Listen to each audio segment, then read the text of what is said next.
You pour your coffee into the same cracked mug every morning. You don't remember when it cracked. Just like you don't remember when the days started blending together, but you drink from it anyway because it still holds enough.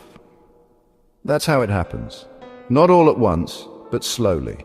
You begin to confuse motion with meaning. You wake up, you get through it, you go to sleep, then you do it again and again. You tell yourself it's just a season, that you're tired, that things will feel different when you finally finish everything on your list, but somewhere deep beneath the noise you can feel it. Something's missing, and it's not some dramatic crisis or spiritual collapse. It's quieter.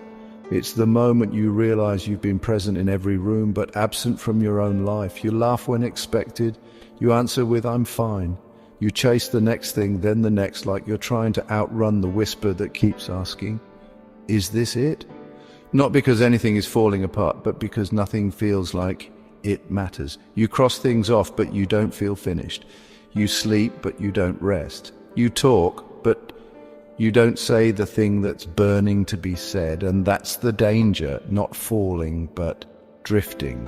There's a version of your life that's vivid and alive. This probably isn't it, and maybe you don't even remember when you started choosing efficiency over presence, or why you stopped noticing the sky on your way to work, or how long it's been since something moved you to tears without apology.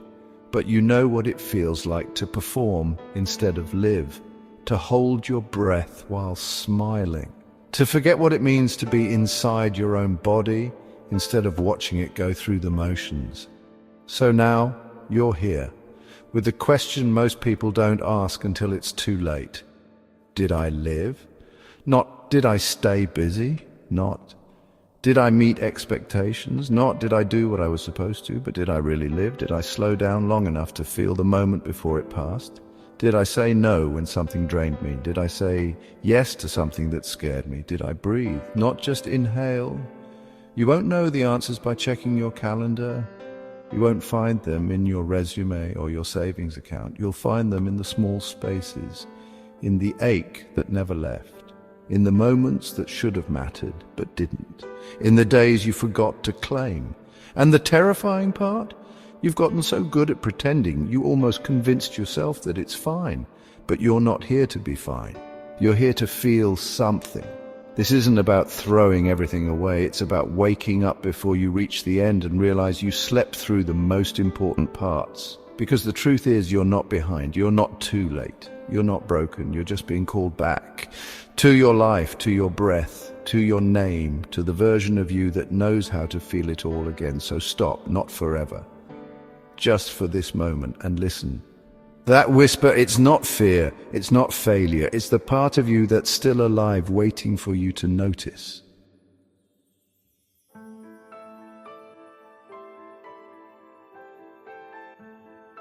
There's a woman who still listens to her father's last voicemail. She didn't pick up when he called, thought she'd have time. She plays that message every year on his birthday, not for what he said, but for what she never got to. That's the kind of near miss that never makes headlines but lives in you forever.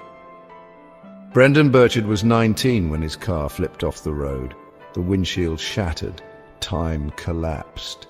He lay bleeding in the wreckage, and 3 questions hit him harder than the impact itself. Did I live? Did I love? Did I matter? And his answer to all 3 was no. But this isn't really about Brendon. And it's not about a car crash. It's about a different kind of collision. Quieter, slower, more dangerous. The kind that happens when you're still moving, but something inside you is slowly shutting down. Because most people don't get one dramatic wake-up call. They get a series of small ones they learn to ignore. The friend who stops reaching out, the child who stops asking, the day you forget what joy even feels like. You survive these moments, but something inside you doesn't. That's the real near miss, the almost life. The one where you keep showing up but don't feel anything real. Where your body's in the room but your soul never enters. And no one ever tells you how easy it is to drift that far. You keep going to work, you answer the emails, you check the boxes, but somewhere along the way you stop feeling like this life was yours. There's a question you've avoided for a while now. What if I've been alive this whole time but never really living that ache you carry? It's not confusion. It's clarity. It's the part of you that knows the difference between movement and meaning, and it's rising now, louder than it's ever been. Viktor Frankl once wrote, "Life is never made unbearable by circumstances, but only by lack of meaning and purpose." You don't need a car crash to figure that out. Sometimes all it takes is an ordinary Tuesday when you're brushing your teeth or staring at your phone, and it hits you. You've been sleepwalking through something sacred.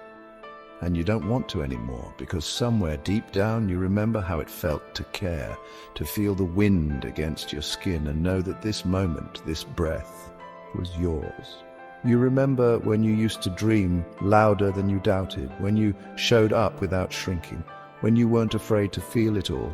And maybe you've buried that part of you under decades of practicality, but it's still alive. Waiting, listening for the moment when you stop saying later and start saying now. This is that moment.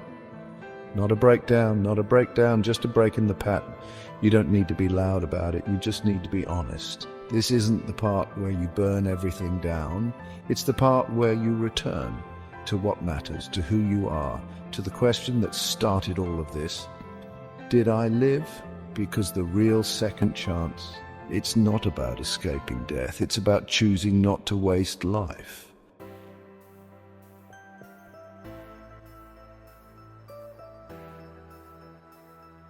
You've woken up, you've felt it. Now comes the part that separates remembering from becoming.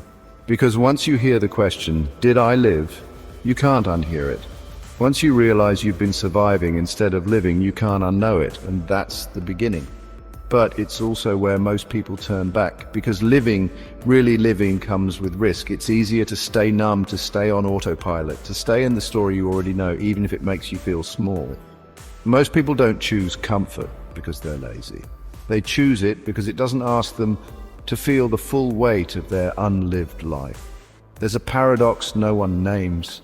The safer you try to be, the more of yourself you bury. The more you protect your heart, the more you disconnect from the very things it was made to feel. You want a new life, but you don't want to risk the one you've already settled for. You want aliveness, but without vulnerability. You want depth, but without exposure, but you can't have both. To live fully, you will have to break the contract you made with safety. That means saying the thing you've avoided. It means walking toward the place in you that still shakes. It means looking in the mirror and admitting what no longer fits. Marcus Aurelius once said, "It is not death that a man should fear, but never beginning to live." You are not afraid of failing. You are afraid of starting. Because starting would mean confronting the time you've already lost. It would mean forgiving yourself. It would mean moving forward without all the answers. And yet, this is the moment that decides everything. There's a pair of shoes under your bed you haven't worn in years. You bought them for something you told yourself you'd one day do. A trip, a change, a version of you that never arrived. And now they sit there, quiet, untouched, like a promise you forgot to keep. So here's the question, are you going to keep waiting for a life that never begins? Or are you going to step into the one that's been calling you since the moment you started feeling again? Living isn't about burning it all down. It's about saying yes when your instinct is to stay quiet. It's about choosing something real over something rehearsed. You don't need a new job or a new city. You need to stop asking permission to take yourself seriously. You need to stop waiting for the timing to be perfect and start showing up with what you have. There will never be a moment where the risk disappears, but there will be a moment where the regret becomes too loud to ignore. You are not stuck. You are stalling because it's safer to dream about change than to live inside it.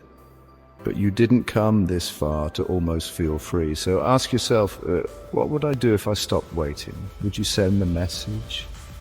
End the thing that's killing your spirit.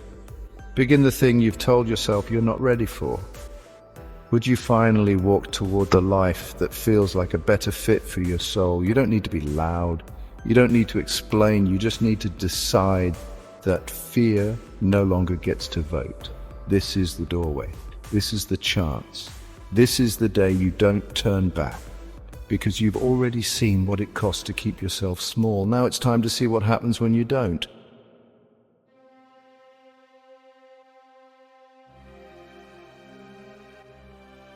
Chapter 4, The Lost Language of Love. There was a time you loved easily, before the bruises, before the caution, before you learned that being open could mean being hurt. You didn't measure your words, you didn't calculate your vulnerability, you just offered yourself freely, recklessly, honestly, and then somewhere along the way you stopped. You learned to speak love in half sentences, to give only what felt safe, to wait for permission, to hold back the parts of you that longed to pour out. And now you wonder why it feels like no one really sees you. It's not that you're unloved, it's that you've forgotten how to be fully known. There's a man who wrote love letters to his wife every week for 6 years, but he never mailed them. He kept them in a drawer because he didn't know how to say those things out loud. After he died, she found them all. Hundreds of pages she never got to read in time. That's what we risk when we wait, not just regret, but unlived intimacy. The second question Brendon Burchard asked himself at the wreckage of his life was this: did I love, and not was I loved? Not did they deserve it, not did it last forever, but did I love? And maybe that's the only real question when it comes to connection. Because love isn't about outcome. It's not about getting it right. It's about offering, especially when it might not be returned. Love is action, not intention. It lives in the moment you choose someone else's comfort over your pride. It lives in the pause before the argument, when you decide not to say the sharp thing. It lives in the silence you're willing to share when someone else is in pain. David Wilkerson said, love is not just something you feel, it's something you do. But doing love is hard. It asks for presence, for listening, for exposure. And in a world that rewards distance and polish, that kind of softness can feel dangerous. So we adapt, we hide, we perform care instead of giving it. We say the nice thing, but not the true thing. We show up, but not fully. We hold back, not out of cruelty, but out of fear. There's a paradox here too. We all want to be loved deeply, but most of us are terrified of being fully seen. We long for connection while wearing armor, and that armor keeps everyone at just enough distance to miss the mark. Khalil Gibran once wrote, "Let there be spaces in your togetherness, and let the winds of the heavens dance between you. But how can there be space when we never fully arrive?" To love means to risk. It means allowing someone to witness the parts of you that don't have clean edges. It means saying, "I need you," without knowing how it will land. It means reaching for their hand even when yours is shaking. You're not weak for wanting love. You're not broken for fearing it. You're just human and healing. The question is, will you choose to love anyway? Will you open the letter instead of leaving it in the drawer? Will you say the thing before time takes your voice? Will you let someone know you? Messy, unfinished, unfiltered. You don't need to love loudly, you just need to love truly. Because if you don't, one day someone might open a drawer and find all the things you meant to say, and wonder what it would have meant if they'd heard them in time.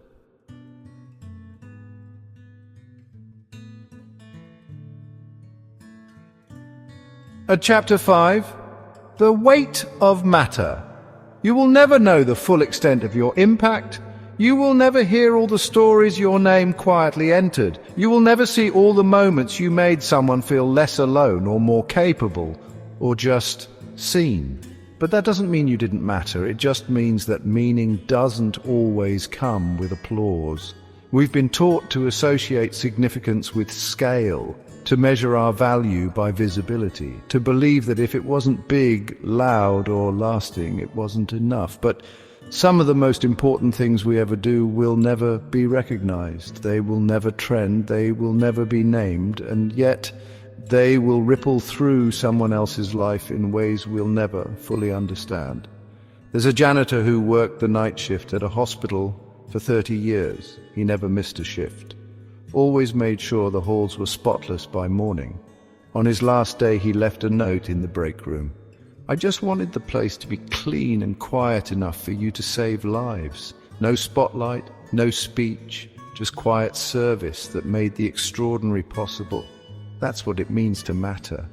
Ralph Waldo Emerson once said, "The purpose of life is not to be happy, it is to be useful, to be honorable, to be compassionate, to have it make some difference that you have lived and lived well." And yet, in the race to prove our worth, we often miss the places we've already left fingerprints. It's the friend you remembered to call, the stranger you helped without needing a reason, the child you encouraged at the exact moment they were ready to give up. Those are the things no one counts, but they count the most. Legacy doesn't begin when you're gone. It begins in the way you walk through today, in the way you choose kindness when it would be easier to be clever, in the way you stay when it would be simpler to disappear, in the way you give even when no one is watching. Albert Einstein once wrote, "Only a life lived for others is a life worthwhile." But others doesn't mean millions. Sometimes it means one. One person who breathes easier because you were there, one decision that shifted a life, one ordinary moment that became sacred because you treated it like it mattered. There's a Japanese art form called kintsugi, the mending of broken pottery with gold. The cracks aren't hidden, they're illuminated. The piece becomes more valuable, not because it was flawless, but because it was repaired with care. That's how legacy works too. You are not meant to be perfect. You are meant to be present, to live a life patched with love, to give what you can, even if it doesn't feel like enough, to show up again tomorrow with your gold-threaded heart and keep offering it quietly to the world. Because the truth is, some of the most meaningful things you do, you won't even remember doing, but someone else will. And when you leave, what they'll remember isn't your resume or your highlight reel. It will be the way they felt when you were near. That is the weight of mattering, and it's not heavy, it's sacred.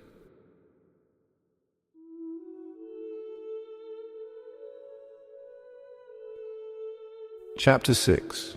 The Closing Whisper. In the end, the questions don't disappear. They return, not with urgency, not with noise, but like a whisper at the edge of sleep. Did I live? Did I love? Did I matter? They don't ask for perfection.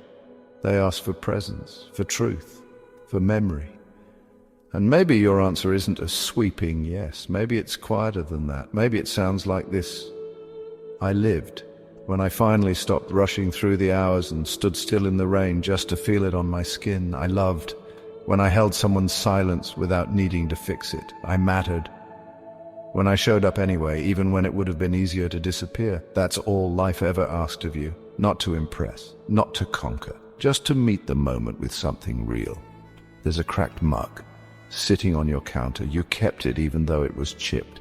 You learned to see its flaws not as damage, but as history. And one day, without planning it, you placed a flower in it. Now, every morning it blooms right there in the place you thought had lost its worth. This is how you live. Not in grand gestures, not in flawless execution, but in tiny, invisible acts of attention, choosing to feel instead of flee, choosing to say it now instead of later, choosing to carry something quietly that no one else sees.